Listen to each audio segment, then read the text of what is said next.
and ask questions, maybe clarifying questions, okay, make it more engaging. And then at the end, you know, you ask more substantive questions, okay? Thank you very much. Thank you. Yeah. Okay.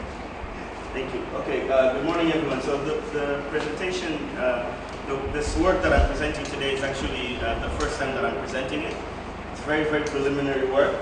So I'd appreciate any comment, however critical or however suggestive comments on the presentation on how to improve the paper. So the presentation today is tentatively titled Tribe and Nation, Minimum Winning Coalitions and Founding Leaders Ethnicities as Causes for Nation Building Policies.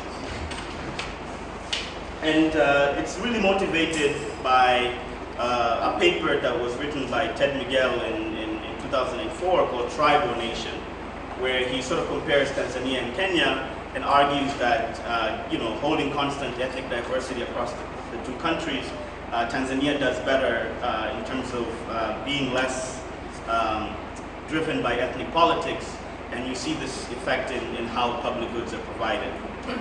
And he attributes this difference to the two different leaders' policies. On the one hand, you have Julius Nyerere of Tanzania, who amplified national identity and muted ethnic identity, and on the other you have Jomo Kenyatta of Kenya, who did the opposite. So there's a sort of a general feeling in political science and people who study African politics that somehow Nyerere was very good at building the nation and he was a nation builder, whereas someone like Kenyatta was not. So, you know, Ted in the paper calls Nyerere a gifted leader. You know, Leonard had comments yesterday where he said Tanzania is very lucky to have had Nyerere. Mahmoud Mamdani, the Ugandan political scientist, calls Nyerere a special man. So all of these things motivated me because as a Tanzanian, I have a much more, you know, how do I put it, nuanced view of Nyerere.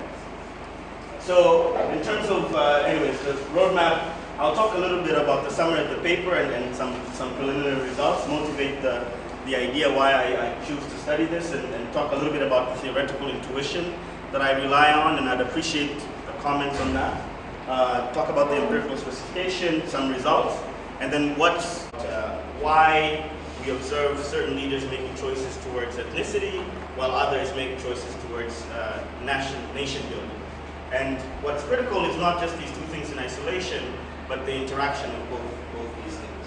And I use the data set that Leonard as well is using in the presentation, in the paper that he's writing with Omar Garcia Pons, which is the Fieron Kasara Late in 2007 paper. And in their data set, they've coded the ethnic minority status of every leader in the world from 1945 to 1999. What I do is I use that data set and I only use it for Africa. And within Africa, I restrict myself to the period 10 years after independence to allow for some lag of these policies being implemented. So having said that, that allows me to use 872 country year observations. And these are across 43 African countries. And like as I said it, I restrict myself to the period 10 years and after each country's independence. And what's important is that I do fixed effect regression, where I regress the onset of ethnic war on the ethnic diversity of that country, which is sort of proxied here by the ethnic linguistic fractionalization, ELF. I regress that also on the ethnic minority status of that leader and the interaction of the two. And seeing an onset of ethnic civil war. Now, when I was thinking about this, and my professors in the department and my colleagues know, we've never had a president who's not from the ethnic minority. So Mwalimu Nyerere, 1961 to minority, 95 to 2005. Benjamin Mkapa is also from an ethnic minority. Kikwete, who came from 2005 to 2015, also an ethnic minority, and the current Tanzanian president is also from an ethnic minority. There exists no ethnicity that is above 12% of the population. So every ethnicity is below 12%. Even the single largest ethnicity, the Sukumas, whether you have an ethnic minority president, and regress that on ethnic diversity. See, it's a positive relationship like I would expect it for Tanzania. Yes. Whether you're from the largest ethnic group or not in the regression. just as they do in their data set. You know, no gap, like no threshold, and say, for instance, let's divide the data sets into, like, let's say 18 or above and 5 or below, so that there is a gap, a real gap between the top. So I can do that as well. Yeah. Yeah. This way. These, the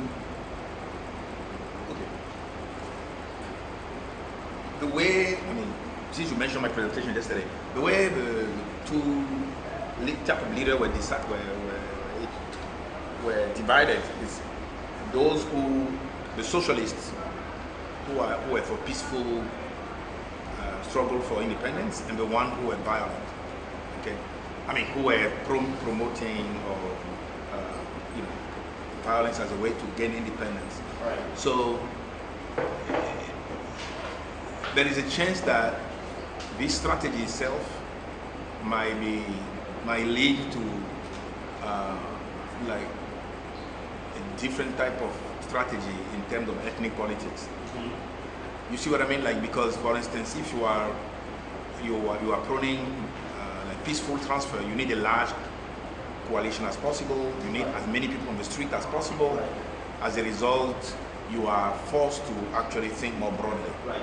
But if you are going for violence, you need just a couple of people, a small group of people who are dedicated, that you trust, who are engaged, and in that case, you are going to play the ethnic cards differently.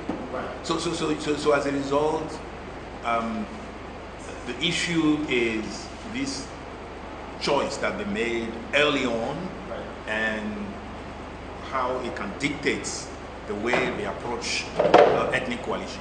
Right, so I take that point. So thought deeply, and in many ways my piece is trying to understand beyond, because I also control for log of percent mountains and so okay, forth. yeah, exactly. So beyond holding everything constant like you do in your piece, what I'm curious to sort of try and identify here is what was the motivation for Nyerere to be the socialist? I see. Okay. Right, and in that sense, so one, the argument is, so Nyerere and the founding leaders of Tanzania chose the peaceful route. Yeah. But we don't observe Nyerere become a full socialist until 1967. So in 1961, Tanzania gets independence, and for the first 3 years, he was actually not, a bona fide socialist, if you will. There's an attempted coup that happens, okay, and then they meet in Arusha, and what you were quoting the other day, the 1967 quote, yeah, is from the Arusha Declaration. Okay. And that's when the country starts the Ujamaa policy. So even in the Nyerere case, we don't observe Nyerere become immediately socialist. Yeah. Using your ethnic language, you now have to use Kiswahili. And Kiswahili is a beautiful gift for Tanzania because it doesn't belong to any ethnicity. There doesn't exist a Swahili people. I see. Right? So if you use it as a national language, it doesn't seem like you're favoring the largest group. And then he starts talking about, he starts rearranging people. So he moves somebody from the northwest, he would have to go to school in the southeast and so forth. So that's when we really start to consolidate this policy. I see.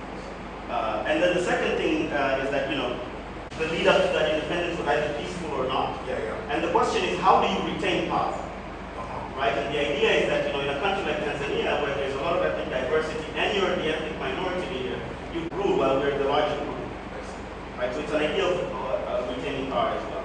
But I take that point, and having a minority leader.